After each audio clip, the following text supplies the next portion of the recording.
This work of fiction is intended for mature audiences. It contains themes of psychological horror and violence presented in a restrained manner. All characters and events are entirely fictional. The narrative is not intended to glorify or encourage harmful behavior.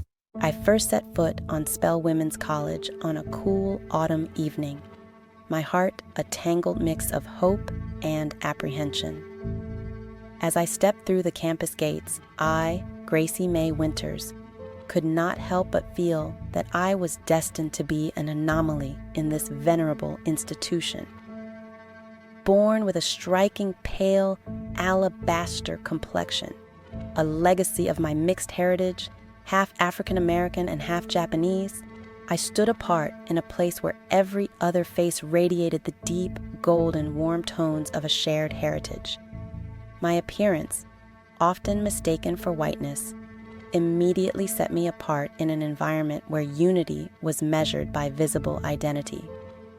Within moments, I sensed the tension that came with being different.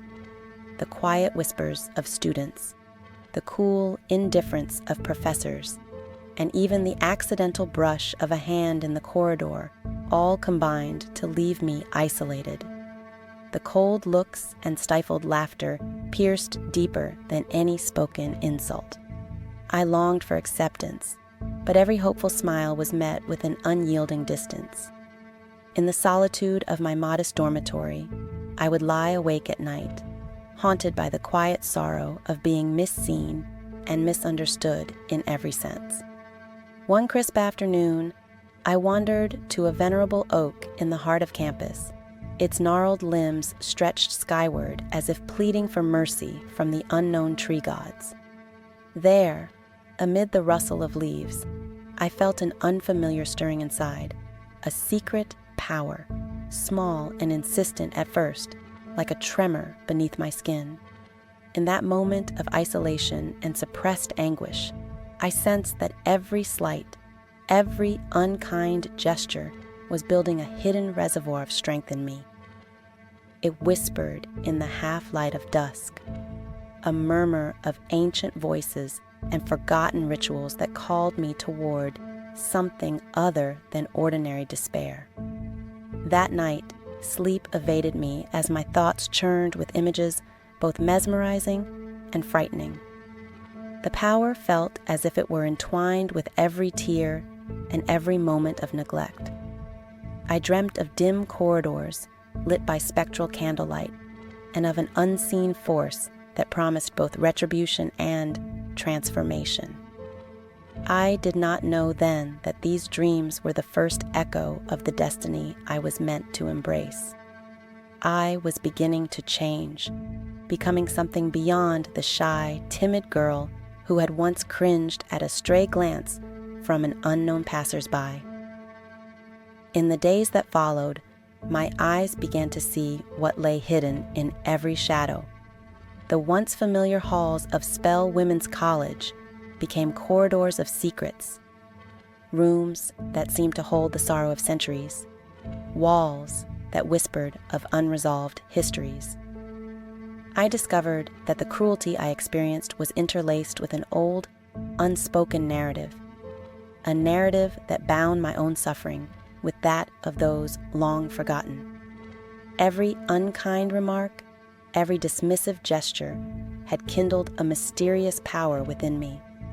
I felt as if I were a vessel, entrusted with the burden of ages, destined to transform my isolation into an act of supernatural consequence. I moved through the campus with a newfound quiet assurance. Every glance that once hurt me now seemed to shrink away, replaced by a calm that verged on the unsettling. I was aware that something had changed deep within me, a transformation born not solely of pain, but of a force older than I could comprehend. And as the late afternoon sun melted into dusk, I realized that the very air seemed to quiver around me, hinting at a reckoning that was yet to come. Late one stormy night, drawn by a mixture of compulsion and quiet rebellion, I found myself wandering the silent halls of Spellwomen's College. The corridors, normally alive with polite chatter and academic debate, were now filled only with the sound of relentless rain against ancient window panes. I moved purposefully toward the abandoned chapel, a place that had long been abandoned to neglect and time. Inside, shafts of moonlight fought their way through shattered stained glass, casting kaleidoscopic patterns onto worn pews and cracked tiles. Placing my hand against the chapel's cool, dark, ancient door, I felt a sudden thrum beneath my skin. It was as though the building itself had become a conduit for the hidden heightened energy coursing through me, a force born of all the moments of isolation and silent suffering. I closed my eyes, and in that brief darkness, I heard echoes of voices older than the stones surrounding me. They urged me to reclaim the power that had been smothered by years of neglect and cruelty. I obeyed, letting the sensations wash over me, each beat of my heart a call to awaken and to act. In the days that followed, I no longer flinched from the judgmental eyes that once cut into my fragile confidence. Instead, I carried myself with a quiet, unnerving composure. In meetings with classmates, and even during lectures, I could see the subtle shifts in their expressions, curiosity mixed with growing unease. Unexplained phenomena began to occur. Lights flickered in the hallways as if responding to an unseen entity, and cool drafts seemed to carry voices that whispered my name. Even the most stoic professors found themselves pausing mid-sentence, their eyes reflecting a dawning uncertainty as they tried to comprehend the inexplicable changes. One evening, in the open campus courtyard beneath a starless sky, I was approached by a small group of students. Their faces, lined with apprehension, gathered around me in a circle that felt both protective and accusatory. They demanded an explanation for the strange aura that had come to accompany me. As they spoke, I felt the earth beneath us pulse gently, and for a heartbeat, the air vibrated with an unspoken promise. I murmured a single, soft word, a word that carried the weight of every injustice I had endured. In response, a subtle shift occurred. A ripple passed through the gathered students, their fear mingling with wonder, as if they were witnessing an undeniable truth hidden until now. Word of these inexplicable events spread through the campus like a wildfire. I was no longer just the isolated girl who bore the marks of indifference. I was a living manifestation of a long-hidden power. However, amid the surge of my newfound strength, an undercurrent of trepidation took hold. I discovered fragments of old manuscripts and records tucked away in the college archive basement. These texts spoke of an ancient covenant woven into the very foundation of Spellwomen's College, a promise born from the collective grief and suppressed history of those who had suffered in silence before me. I began to suspect that my own transformation was connected to that legacy, a force neither entirely my own nor entirely beyond my control. Night after night, I struggled with the nature of the power that was awakening inside me. It was as if every cruel encounter had been a spark, igniting a deeper, darker, elemental force. The transformation was not merely physical, it was metaphysical, an evolving bond between my pain and a far older energy that had patiently waited to be called upon. With every step, I sensed both liberation and the shadow of a hidden cost. I was beginning to realize that every act of unkindness I had experienced had also, paradoxically, prepared me to assume a role I had never imagined, that of a guardian for a past too painful to be forgotten. Yet even as I embraced this spectral inheritance, I could not help but wonder if my quest for retribution would ultimately release a horror far beyond what I could ever hope to control. The awakening of this energy was a delicate balance, a light and a dark intermingling that held the potential to both heal and destroy. And as the storm outside gave way to a haunted silence, I realized that the path I had chosen was one that might forever alter the destiny of this institution, but more importantly, of myself. In the weeks that followed, the campus was transformed. By day, Spellwomen's College retained a semblance of normalcy, a quiet academic pursuit with its well-worn traditions and vibrant debates. But as twilight fell, an unspoken terror took hold. The once proud lecture halls and cozy dormitories became haunted corridors, echoing with footsteps that did not belong to any living soul. I moved among these spaces as a silent force, my presence commanding both fear and reluctant respect. Faculty and students alike began to experience disturbances that defied explanation. In lecture halls, clocks would tick backwards. In the library, books would fall off shelves as if pushed by invisible hands. Even the administration, once firm in their rationality, now found themselves caught in moments of inexplicable stillness, as if the very air around them were pregnant with secrets, waiting to be born. Every act of dismissive cruelty, every moment of isolation, seemed now to feed the unseen power that had become intertwined with the campus's history.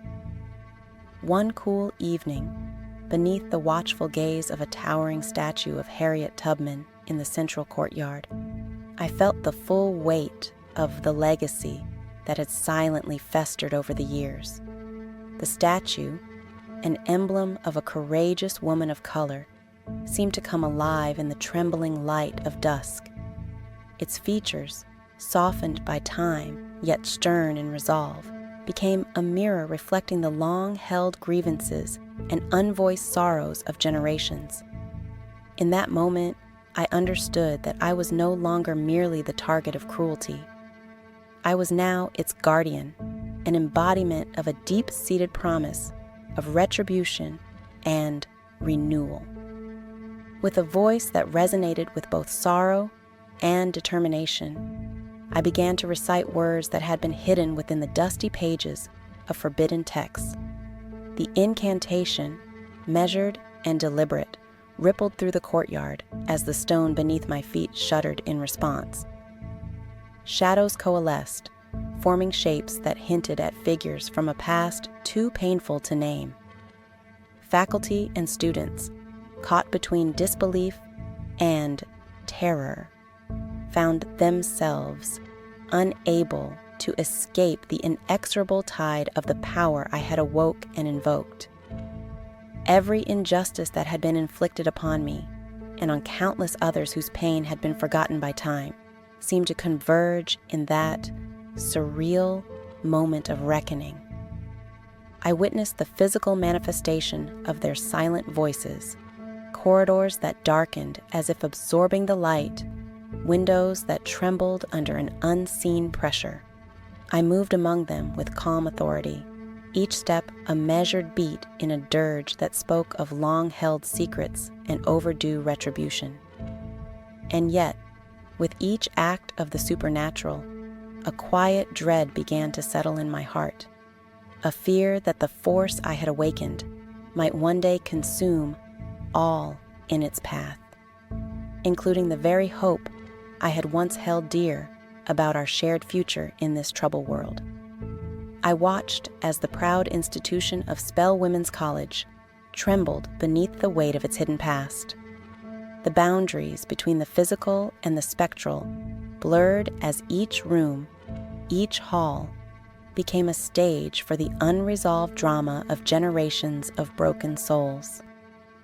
The retribution I had unleashed was indiscriminate, a cascade of eerie phenomena that spared no one from the consequences of past neglect and unspoken sorrow.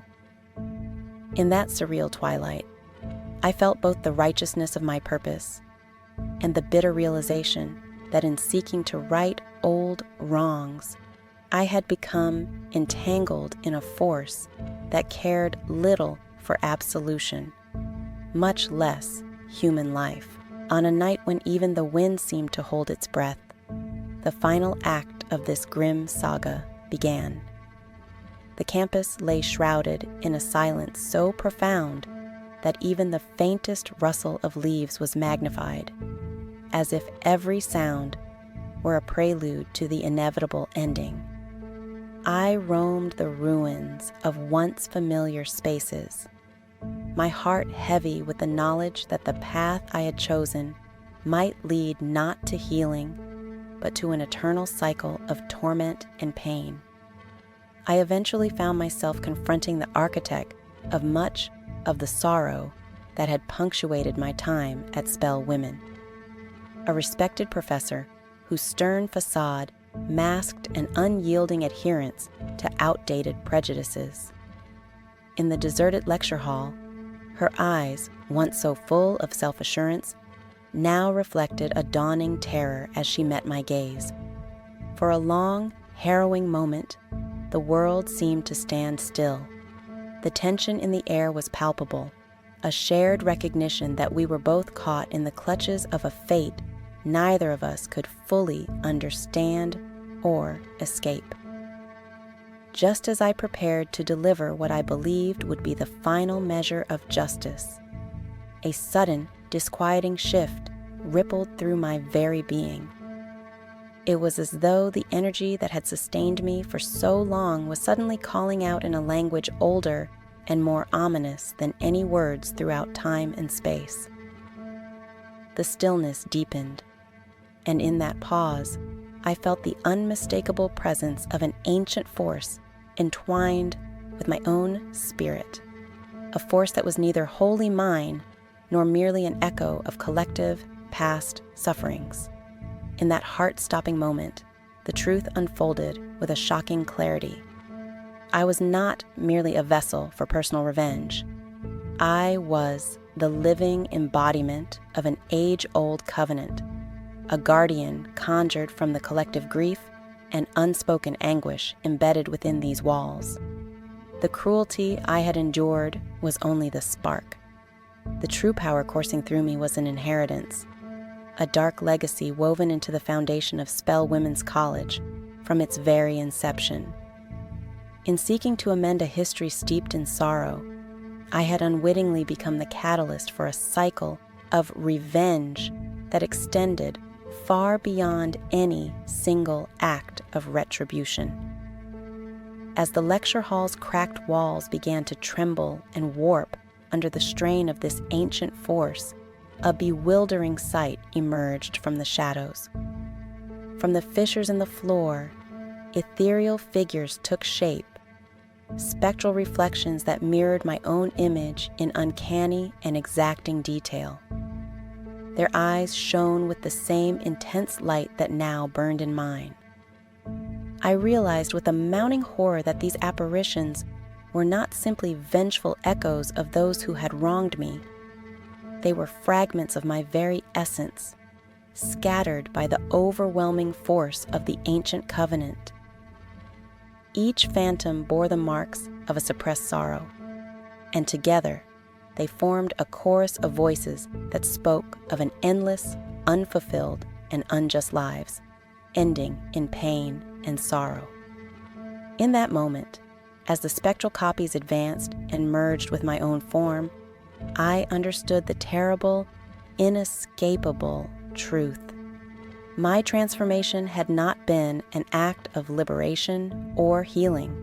Instead, it had unleashed a perpetual cycle of anguish and betrayal, one that would haunt the halls of this college long after my physical presence had faded into memory. I was both the originator and the doomed perpetuator of a curse that would spread as relentlessly as the injustice that had birthed it.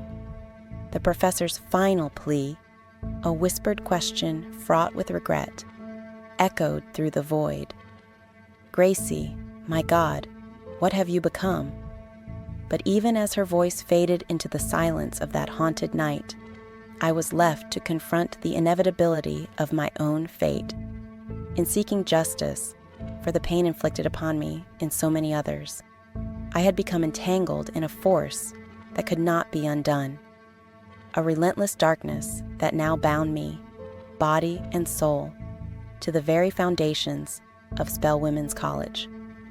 And so, in the quiet aftermath of that cataclysmic night, as the numerous Gracie Maes converged into one harrowing entity and the campus lay in eerie, motionless ruin, I was left with a bitter, unyielding truth.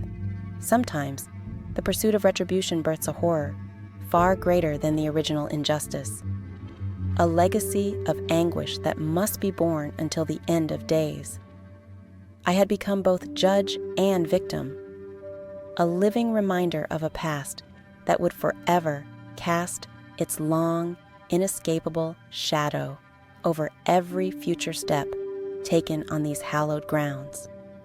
In that final, shattering instant, I realized that my transformation was not a solitary act of vengeance, but a binding force, a covenant that would echo through time, a spectral warning to all who might dare to inflict cruelty in the hope of avoiding their own dark destiny. Thus, I remain, a guardian bound to an ancient legacy, wandering the silent corridors of Spellwomen's College, a living testament to the truth that even the deepest pain can awaken powers beyond our control. Let this tale be a reminder that the path of retribution is fraught with unforeseen consequences, and that some curses, once unleashed, demand a price that may well be our own humanity. Hello, my Nightmare Obsession fans. We hope you loved this story, and were almost frightened to death, left wanting even more. If so, please share video and our channel link with friends and family, and ask them to subscribe, like, comment, and share with their friends and family too. We really want to create more nightmarish horror stories for you, so please be sure to like, share, comment, and subscribe to our channel now. We would really appreciate it. Thanks so much.